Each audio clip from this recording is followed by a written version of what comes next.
नमस्कार विद्यार्थी मित्रों, मी प्राध्यापक डॉक्टर S.M. कांबळे, भूगोल विभाग प्रमुख, कला वाणिज्य आणि विज्ञान महाविद्यालय पलूस, BA भाग 1 मध्ये भूगोल विभागातील सर्व विद्यार्थ्यांचं स्वागत.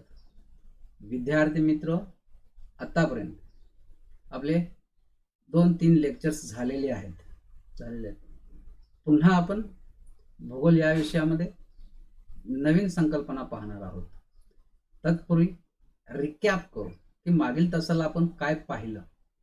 मागील तासाला आपण आतापर्यंत सिलेबस वरती चर्चा केलेली आहे. बे भाग 1 भूगोल विषयाचा सत्र क्रमांक 1 म्हणजे पेपर क्रमांक 1 मधील जो पेपर आहे भूगोलचा, फिजिकल जिओग्राफी प्राकृतिक भूगोल, या विषयाचा आपण सिलेबस किंवा अभ्यासक्रम पाहिला. या अभ्यासक्रमामध्ये एकूण 4 मॉड्यूल्स आहेत किंवा 4 टॉपिक्स आहेत. त्यातला पहिला जो टॉपिक आहे त्याला इंट्रोडक्शन टू फिजिकल जिओग्राफी असं म्हटलेलं आहे, म्हणजे प्राकृतिक भूगोलाचा परिचय. मॉड्यूल क्रमांक 2 ॲटमॉस्फिअर, वातावरण, म्हणजे प्रकरण क्रमांक 2 हे वातावरणाशी संबंधित आहे. प्रकरण क्रमांक 3 लिथोस्फिअर, म्हणजे शिलावरण, पृथ्वीचा पृष्ठभाग आहे, पृथ्वीचा अंतरंग आहे, या संदर्भातला तो भाग आहे. आणि त्यानंतर टॉपिक क्रमांक 4 डेन्युडेशन, झीज किंवा विदार. जसे एकूण 4 टॉपिकचा मिळून हा फिजिकल जिओग्राफी हा पेपर बनलेला आहे किंवा याचा अभ्यासक्रम आहे. याच्यामध्ये कोणकोणते, प्रत्येक टॉपिकमध्ये कोणकोणते मुद्दे आहेत, कोणकोणते विषय आहेत, कोणकोणते घटक आहेत, याच्यावरती आपण सविस्तर चर्चा केलेली होती. याचबरोबर आपण स्ट्रक्चर काय, नेचर ऑफ क्वेश्चन पेपर कशा आहे, शिकवण्याची पद्धत काय, मार्क्स प्रश्नपत्रिकेमध्ये किती पेपरचा आपल्याला किती मार्काची आपल्याला परीक्षा द्यावी लागेल, इत्यादी इत्यादी या सर्व घटना, या सर्व विषय आपण समजावून घेतलेला आहे, अभ्यास केलेला आहे. विद्यार्थी मित्र, आपण याच्या पुढच्या तासाला आपण हे पाहिलं होतं की भूगोल म्हणजे काय. याच्यावरती 1-2 मुद्द्याबद्दल आपण चर्चा करत होतो. भूगोल हा एक विषय आहे आणि बऱ्याच जणांची अशी समजूत असते किंवा समजूत आहे की भूगोल हा सोपा विषय आहे. विषय तर आहे पण तो सोपा आहे. काही जण याला असंही म्हणतात की जास्तीत जास्त मार्क्स मिळवून देणारा विषय आहे. बरोबर, म्हणजे या विषयाकडे बघण्याचा दृष्टिकोन हा विद्यार्थ्यांचा वेगळा आहे. खरं तर भूगोल हे एक शास्त्र आहे.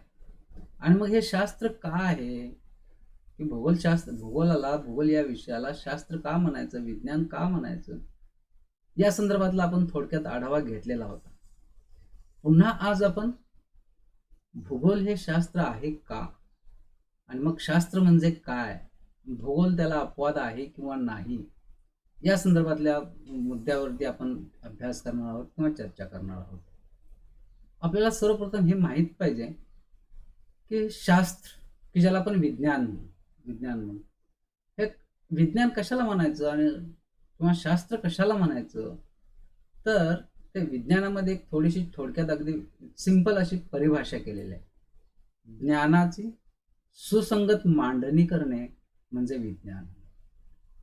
बघा, विज्ञान ज्याला म्हणतो आपण, सायन्स म्हणतो, शास्त्र म्हणतो, आणि ज्ञान किंवा नॉलेज, जे आपण काही नॉलेज मिळवतो, ज्ञान मिळवतो, त्याची सुसंगत मांडणी करावी लागते. सिस्टमॅटिक, सुसंगत म्हणजे कसं, सिस्टमॅटिक, क्रमबद्ध पद्धतीने, अचूक पद्धतीने ती मांडणी करणे म्हणजे विज्ञान. विज्ञानामध्ये अनेक घटक अभ्यासले जातात, पण ते अभ्यास करण्याची पद्धत मात्र वेगवेगळी असते. जे ज्ञान आणि विज्ञान हे 2 शब्द, या 2 परिभाषा फार वेगळ्या आहेत. आता त्या का वेगळ्या आहेत, का नाहीत, किंवा त्यांच्यामधला नेमका फरक काय आहे, हेही आपल्याला समजलं पाहिजे. खरं तर विज्ञानामध्ये निरीक्षण, प्रयोग आणि विगमन यांच्या सहाय्याने निसर्गातील घडणाऱ्या घडामोडींचे पद्धतशीर मिळवलेले ज्ञान म्हणजे विज्ञान. आता तुम्ही कन्फ्यूज व्हा की निरीक्षण, प्रयोग आणि विगमन ह्या मेथड्स आहेत, या पद्धती आहेत, ह्या सिस्टीम्स आहेत की ज्यांचा आधार घेऊन आपण निसर्गामध्ये ज्या काही घटना घडतात त्या घटनांचं पद्धतशीर मिळवलेले ज्ञान म्हणजे विज्ञान. आता ज्ञान म्हणजे काय किंवा ज्ञान कशाला म्हणायचं, ज्ञानासंदर्भातलं काय महत्वाचं आहे तर ते पहा. निसर्ग नियमांची सत्यता शोधणं म्हणजे ज्ञान.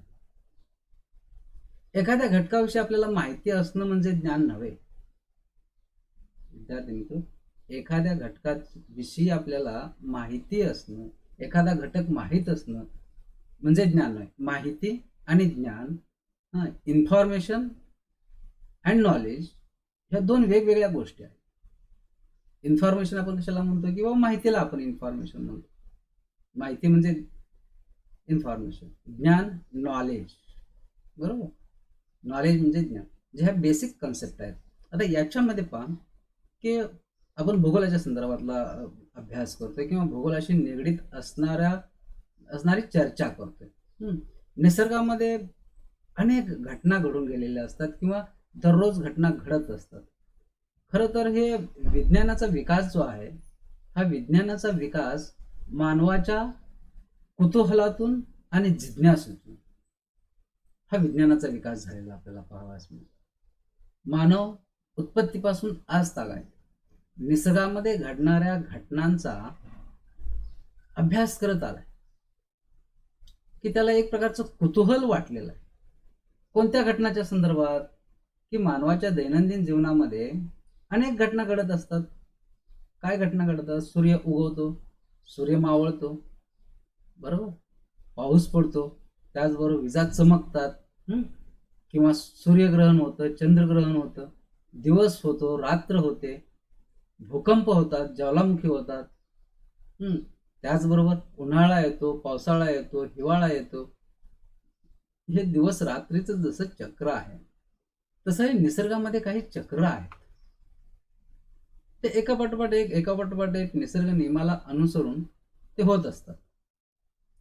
हे असे असंख्य निसर्ग नियम आपण अगदी लहानपणापासून पाहत आलेलो आहे. समुद्राला भरती येते, ओहोटी येते, नाही का? ही माहिती, ज्ञान मात्र याच्यापेक्षा वेगळं आहे. ज्ञान याच्यापेक्षा वेगळं आहे. हे जे काही निसर्ग नियम आहेत, या नियमांची सत्यता शोधणं म्हणजे ज्ञान. म्हणजे काय करायचं? सत्यता शोधायची. उदाहरणार्थ मी असं म्हणेन काय की उदाहरणार्थ हिमालय पर्वतामध्ये पर्जन्याचं प्रमाण जास्त आहे, वाळवंटी प्रदेशामध्ये पर्जन्याचं प्रमाण कमी आहे. कशाच्या आधारे? जे मी विधान केलं त्याला काहीतरी बेस पाहिजे, काहीतरी अर्थ पाहिजे, काहीतरी डेटा पाहिजे, काहीतरी कारण पाहिजे, त्यांचा उल्लेख करायला पाहिजे, बरोबर. की समजा बाबा या ठिकाणी भूकंप झाला, किल्लारी या ठिकाणी भूकंप झाला, हे झालं ज्ञान, ही झाली माहिती. ज्ञान ही झाली माहिती. पण ज्ञान कशाला म्हणतो? त्याची सत्यता काय आहे? का झाला त्या ठिकाणी भूकंप, बरोबर. त्या ठिकाणी भूकंप का झाला, त्याची कारणे कोणती आहेत, त्याचे परिणाम काय आहेत?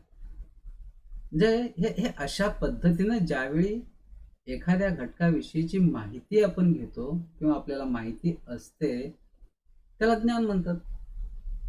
आता पहा, ज्ञान आणि विज्ञान हे दोन शब्द जे आहेत, हे दोन शब्द एकमेकाशी असे निगडीत आहेत, एकमेकाशी निगडीत आहेत. जे ज्ञान आपल्याला मिळालेलं असतं, जी माहिती आपल्याला मिळालेली असते, त्याची मांडणी आपल्याला सुसंगत करावी लागते, योग्य मांडणी करावी लागते.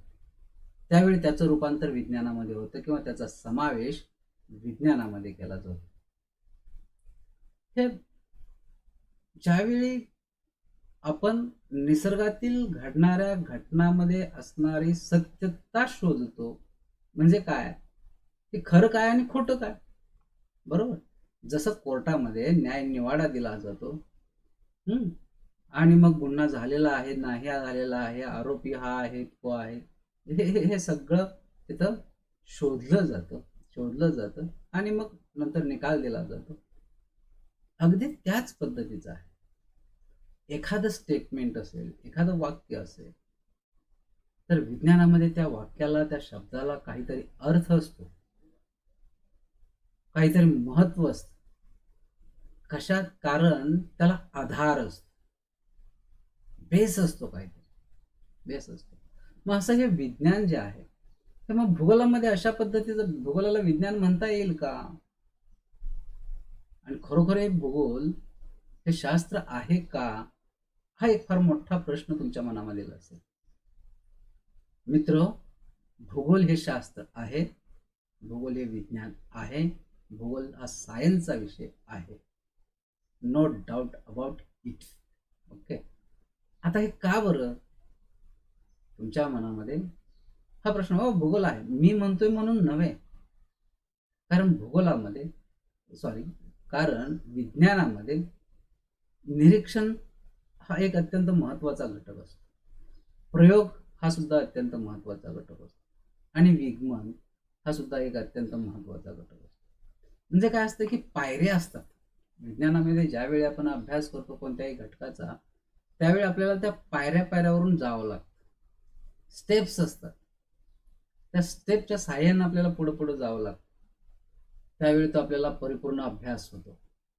आता ह्या स्टेप्स म्हणजे काय, किंवा ह्या विज्ञानामधल्या पायऱ्या कोणत्या आहेत? या निरीक्षण, प्रयोग आणि विगमन, एक प्रकारच्या ह्या पायऱ्याच आहेत की यांच्या सहाय्यानं घडामोडींचे पद्धतशीर मिळवलेले ज्ञान म्हणजे विज्ञान. जसं मी आत्ताच तुम्हाला सांगितलं की भूकंप किंवा भूगोलामध्ये कोणताही एखादा घटक ज्यावेळी आपण अभ्यासतो, त्यावेळी 4-5 प्रश्न मनामध्ये तयार होतात, किंवा भूगोल विषय अभ्यासणाऱ्या विद्यार्थ्यांच्याकडे हे एक 4-5 प्रश्न निश्चितच तयार झालेले असतात. एक त्याला आपण WH फॅमिली क्वेश्चन असं म्हणतो. WH म्हणजे काय, 1 नंबरला काय, 2 नंबरला कोठे, 3 नंबरला कसे, 4 नंबरला केव्हा, आणि 5 नंबरला का. बरोबर. आता पहा, समजा आपण भूकंपाचा अभ्यास करतो. कशाचा अभ्यास? भूकंपाचा. काय अभ्यासतोय आपण? भूकंप. 1 नंबरला भूकंप. दुसरं कोठे. बरोबर. कोठे भूकंप कोठे झाला, कोणत्या प्रदेशामध्ये झाला, म्हणजे स्थान. भूगोलाच्या अभ्यासामध्ये स्थान किंवा लोकेशन हे अत्यंत महत्वाचं आहे, कारण लोकेशनचा फार मोठा प्रभाव भौगोलिक घटनावरती पडत असतो. जगाचा आकार आणि विस्तार फार मोठा आहे, फार विस्तृत आहे जग, फार अवाढव्य आहे. प्रत्येक ठिकाणी घडणारी घटना ही सुद्धा वेगवेगळी आहे. याचं कारण असं की पृथ्वीचा पृष्ठभाग सर्वत्र सारखा नाही. स्थान बदललं की वैशिष्ट्ये बदलतात. लोकेशन फार महत्वाचं. एखादी घटना घडते ती त्याच ठिकाणी का घडते, याला स्पेसिफिक विज्ञानामध्ये कारण असतात. जसं भूकंप झाला, याच ठिकाणी भूकंप का झाला, दुसरीकडे का झाला नाही, ते स्थान आणि वेळ या 2 गोष्टी भूगोलामध्ये फार महत्वाच्या असतात. आणि त्यानंतर तो कसा झाला, त्याचं स्वरूप काय होतं, म्हणजे अगदी सावकाश झाला, सौम्य झाला, का शीघ्र झाला, तीव्र झाला. अर्थात ते सौम्य, शीघ्र, तीव्र हे जे शब्द आहेत, हे शब्द सुद्धा ढोबळमानाने आहेत. त्याला पण काहीतरी आधार असतो, परिमाण असते, प्रमाण असते. जसं एकक आहेत, किंवा जर आपल्याला काही मापायचं असेल तर आपण किलोमध्ये मापतो, उंचीमध्ये किंवा लांबी रुंदीमध्ये मापतो. जसं मीटर आहे, फूट आहे, सेंटीमीटर आहे, इंच आहे. तापमान मापायचं असेल अंश सेल्सिअसमध्ये आहे, वायुभार मापायचं असेल तर मिलिबारमध्ये आपण मोजतो. तसं भूकंपाचं सुद्धा मापन करताना तो कसा आहे, त्याचं स्वरूप कसं आहे, हे रिश्टर स्केलमध्ये मापलं जातं. त्याची तीव्रता म्हणजे भूगोलामध्ये वेगवेगळे घटक आहेत, विज्ञानामध्ये वेगवेगळे घटक आहेत, त्यांची परिमाणं मापण्याची परिमाणं ही सुद्धा वेगवेगळे असतात आणि आहेत. मग की भूकंप एखाद्या ठिकाणी कशाचा आपण अभ्यास करतोय, भूकंपाचा कोठे झाला भूकंप, XYZ या प्रदेशामध्ये कसा झाला, त्याचं स्वरूप, बरोबर आहे, तो का झाला, का झाला, त्या पाठीमागची कारणे काय आहेत आणि तो केव्हा झाला, वेळ सकाळ झाला, दुपार झाला, संध्याकाळी झाला, पहाटे झाला. म्हणजे आपल्याला असं म्हणता येईल, भूगोलामध्ये ज्या ज्या घटकांचा आपण अभ्यास करतो त्या घटकांचा अभ्यास करताना जे 4-5 प्रश्न आपल्या मनामध्ये तयार होतात आणि त्या 5 प्रश्नांची उत्तरे आपण शोधतो, ती शोधण्याची क्रिया म्हणजे विज्ञानातील प्रक्रिया. ती सत्यता शोधतो. निसर्गामध्ये घडणाऱ्या घटनांची किंवा निसर्गामध्ये घडणाऱ्या नियमांची सत्यता शोधणं म्हणजे ज्ञान, आणि त्या ज्ञानाची सुसंगत मांडणी करणं म्हणजे विज्ञान. आता तुम्हाला दुसरं एक उदाहरण देतो की पृथ्वी सूर्याभोवती फिरते, पण स्वतःभोवतीही ती फिरते. हे सत्य आहे, बरोबर. पण पृथ्वी स्वतःभोवती तर फिरतेच, ती सूर्याभोवती पण का फिरते? चंद्राचं आपण उदाहरण, चंद्र काय करतो की पृथ्वीभोवती फिरतो.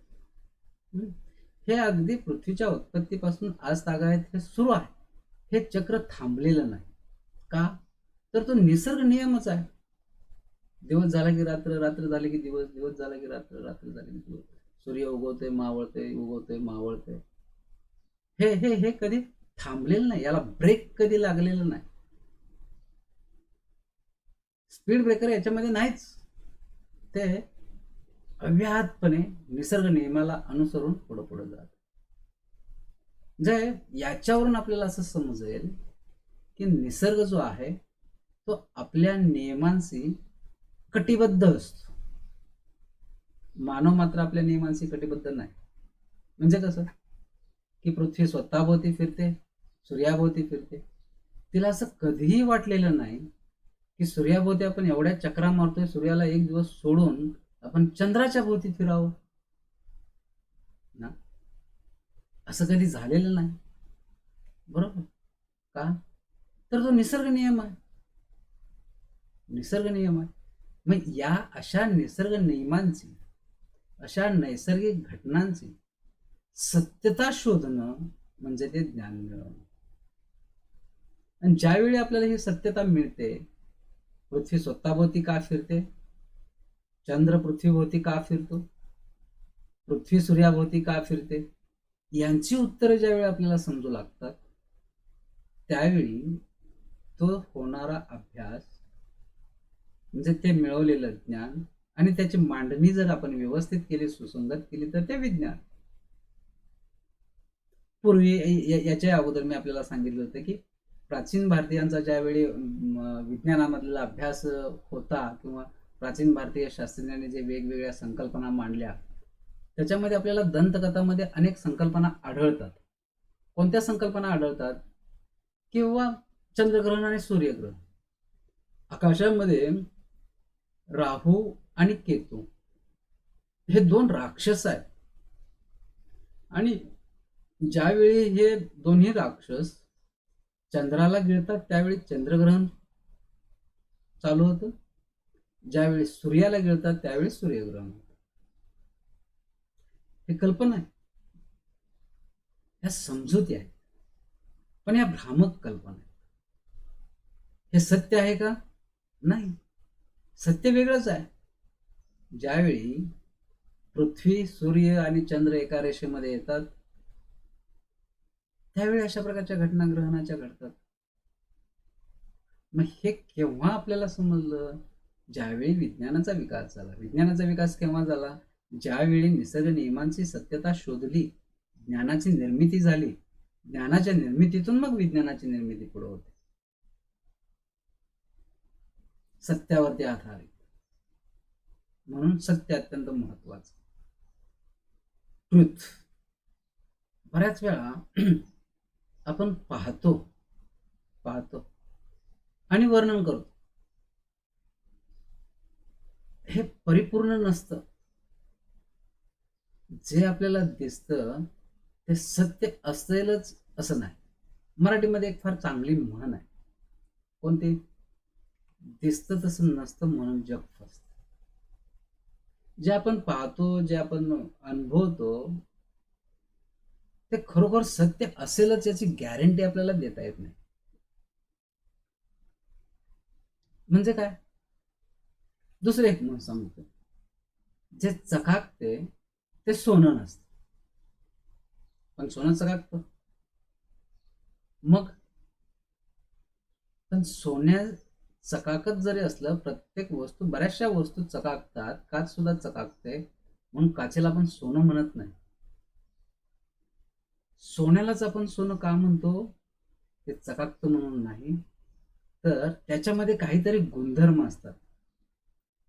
ते सोनं हे सिद्ध करण्यासाठी परीक्षेला पात्र ठरलेलं असतं. सोन्याचा कस घेतला जातो, त्या कसाला सोनं हे पात्र ठरलेलं असतं. म्हणजे प्रत्येकाच्या कसोट्या आहेत, त्या कसोट्या पूर्ण केल्या की ते सिद्ध होतं. प्रत्येकाला सिद्ध करायची, म्हणजे याला आपण काय म्हणू, की निसर्गामध्ये जे घटक आहेत हे घटक काही अदृश्य स्वरूपामध्ये आहेत, तर काही अज्ञानी स्वरूपामध्ये आहेत. मग हे जे अदृश्य स्वरूपामध्ये आहेत ते घटक ज्यावेळी आपण उजेडात आणतो, त्या पाठीमागची सत्यता काय आहे ते जाणून घेतो, ते ज्ञान, आणि त्याची मांडणी करतो, म्हणजे विज्ञान. भूगोलामध्ये हेच आहे. भूगोल हे शास्त्र का बनलं? तर प्रत्येक घटकाचा अभ्यास करताना तो शास्त्रीय पद्धतीनेच अभ्यास केला जातो. निरीक्षण केलं जातं, परीक्षण केलं जातं, आणि मग त्याचं विगमन केलं जातं, प्रयोग केला जातो, आणि मग त्यानंतर सिद्धांत मांडला जातो. सिद्धांत अगोदर मांडला जात नाही. सिद्धांत मांडायच्या अगोदरच्या ज्या काही पायऱ्या आहेत त्या पायऱ्या भूगोलामध्ये केल्या जातात, आणि म्हणूनच भूगोल हे एक विज्ञान आहे असं आपल्याला म्हणता येईल. विद्यार्थी मित्र, मला वाटतं की एवढं विश्लेषण तुम्हाला पुरेसं आहे की बाबा भूगोल म्हणजे काय, हे विज्ञान आहे, शास्त्र आहे, विषय आहे, आणि जर तो असेल तर तो का आहे, कसा आहे, या संदर्भातलं वैशिष्ट्य. आपण आज या ठिकाणी सहभागी झालात विद्यार्थी मित्र, मी आपलं सर्वांचं आभार व्यक्त करतो. तुमच्या काही शंका असतील तर त्या शंका कमेंट्स बॉक्समध्ये नोंद करा. त्या शंकाचं नक्कीच पुढील तासाच्या वेळी निरसन होईल. Okay, thank you very much.